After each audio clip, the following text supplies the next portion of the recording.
Welcome to the Government News Brief for today, Tuesday, August 16, 2016. In the news, government is determined to ensure small contractors benefit from state contracts, women trained in first aid and CPR on the First Lady's initiative, and TB facility at West Demerara Regional Hospital to be upgraded. Stay tuned as we bring you the details of these and other stories. Thank you for staying with us. I am Azim Khan, and here now are the details. Government is determined to ensure that small contractors benefit from state projects, putting in place several mechanisms to facilitate this process. Find out more in this report.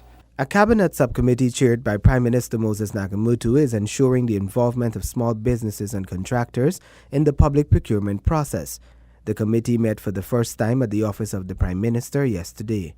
A procurement symposium was held by the Ministry of Public Infrastructure last month to educate new entrants and small contractors of civil works and services on the procurement requirement regulations. This procurement symposium is timely and part of the Ministry of Public Infrastructure push to increase transparency, fairness, and eliminate corruption through education on the requirements of the Procurement Act and accompanying regulations so that suppliers of works and services can participate in the procurement process more intelligently. Government from the outset had stated publicly its intention to ensure that the services it provides are equally distributed. For years, most small contractors were not given the opportunity to engage in national projects. A complete distrust of our procurement system, and this is rooted in what would have transpired prior to the change of government, like a week ago, in that persons were of an impression that the process was geared specifically to empower certain contractors and that the new registrants do not stand a chance. The 2016 national budget provides a substantial amount of money for public contracts from which small contractors have access and can benefit. $2 billion is a lot of money, and you need to have all the necessary guidance and equip yourself with the necessary skills to compete for that amount of $2 billion. The administration is working to implement the stipulations in the Small Business Act, which states that 20% of all public contracts awarded must go to small businesses.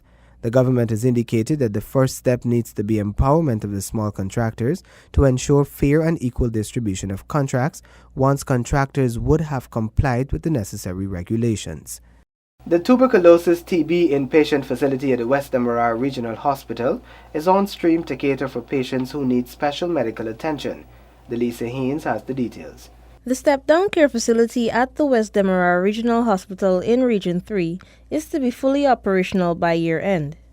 This aims to build capacity for the accommodation of the region that has the second highest tuberculosis infection rate in Guyana. So the step-down care, we actually have it in Region 3, but we're hoping to operationalize that very soon. We still have some challenges with having staff from Region 3. We don't have, much staff there. We had to transfer some nurses from Chest Clinic who are willing to work there. 2 of my doctors here will be going to Peru on a special training for MDR TB management, multi-drug resistant TB, and 1 will actually head that facility over in Region 3. The upgrade will cater for patients who will require special medical attention to recover from TB. Then we actually saw the need for an inpatient facility because a lot of these patients, they need a lot of nutritional support, psychosocial support, especially patients who have drug resistance TB. That can take as long as 18 months to 2 years to be treated, for them to be cured. And that can be very, very, difficult for them. Meanwhile, the department has been working towards reaching out to patients at the Chest Clinic in Region 3. We still have some challenges with having staff from Region 3. We don't have, much staff there. We had to transfer some nurses from Chest Clinic who are willing to work there. Sometimes you have difficulties, even Region 3. We've had a sanitarium there before. but the staff are not. They're still not that willing to work with TB patients. You have a very few of them. The National Tuberculosis Program also has mobile teams in the regions, issuing direct observed treatment short course DOTS to reduce the number of reported TB cases. The step-down care under most DOTS treatment routine requires that patients step down from therapy consisting of 4 drugs to a combination of 2 drugs after 60 days if tested smear negative for TB. For the Government News Brief, I am Delicia Haynes. More than 15 women begin training for certification in first aid and CPR as part of the First Lady's initiative aimed at providing certified care practitioners for the elderly. Details in this report. The 3-day training is being facilitated by the Guyana Red Cross Society to provide skilled labor in the care for the elderly. I saw a need for people who should be qualified to care for our seniors because we have an increasingly aging population. We also have Guyanese who migrated, who would like to come home and spend a peaceful retirement. So I thought it was a very important niche that we could fill. The First Lady says she recognizes the need for more trained practitioners to care for the elderly. Last year, several women benefited from training in the care of the elderly with support from the Ministry of Social Protection. This 3-day program seeks to certify the participants from last year's initiative. We found out that if we had done the first aid program, if we had included that, they would have been certified. So this is kind of delayed, but this is making sure that they become certified. Participants will have to undergo a theoretical and practical exam before they become certified. Once certified, the First Lady hopes to facilitate gainful employment for the women. This initial batch in the Care for the Elderly program forms part of the First Lady's Empowering Women initiative. Shanti Goberdan with this Government News Brief. Residents of Mackenzie and Wismar-Linden are soon to benefit from new roads as the Ministry of Public Infrastructure is currently working in the mining tongue. Details in this Renetta LaFleur report. Residents of the 2 Region 10 communities will soon have access to their homes as the Ministry of Public Infrastructure is currently constructing several roads and drains in the communities. Contractor Avinash Dayal Surish talks about the scope of the work. Doing roads and drainage works. Some roads would carry drainage work, some roads would be just the roads alone. But for this one in particular, it's the drainage and the road together. The cost of this is like around about 4.5 million. We're on this job like about a week, just over a week. The project is undertaken by the Ministry of Public Infrastructure. Surish explains that the work is on schedule. So far, of lately, this would be like number 6 for the area, both Wismar and Mackenzie. And so far, we're doing reasonably well in terms of timings and stuff. The only thing we have to deal with is the weather condition because in some instances we have setback in terms of weather condition. But apart from that, we're actually on schedule for all of them. Additionally, Mackenzie and Wismar will also benefit from a $2 billion bridge across the Demerara River, which will replace the current one.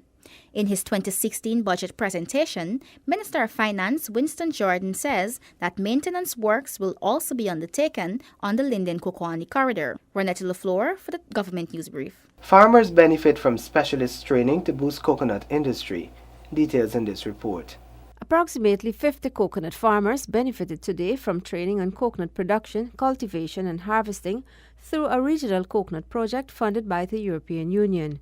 Regional coordinator of the project, Dr. Compton Paul, explains that the project commenced early last year and will run for 4 years. The aim of the project is to help farmers cultivate the variety of the nut most suitable for their type of processed product or for their specific target market. As you are here today, you may find that what is said to you, you don't agree with. I want you to stand up, put your hand up, and interact. If you don't agree with something, let's hear from you. Maybe you're correct. Maybe for your conditions, you need something different. While production is necessary, marketing of the end products is what is most important, Dr. Paul emphasizes. At the regional level, we're trying to set up a network so that we could talk to each other across the region.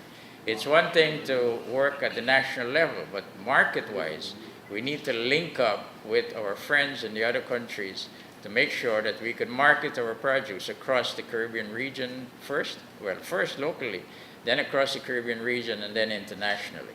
The training is a collaborative effort between the National Agricultural Research and Extension Institute, NARI, and the International Trade Center. The training is being facilitated by Evans Ramkelawan. This training, based on good agricultural practices, is being facilitated in 10 CARICOM countries: Belize, Suriname, St. Lucia, Trinidad and Tobago, St. Vincent, Dominica, Dominican Republic, Jamaica, and Guyana, which are part of the project.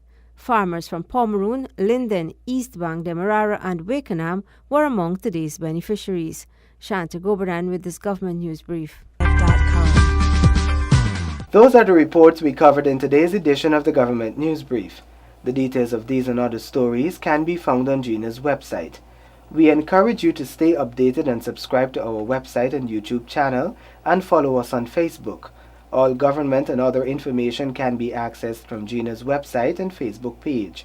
Join us again tomorrow when we bring you another edition of this, the Government News Brief. Thank you for watching.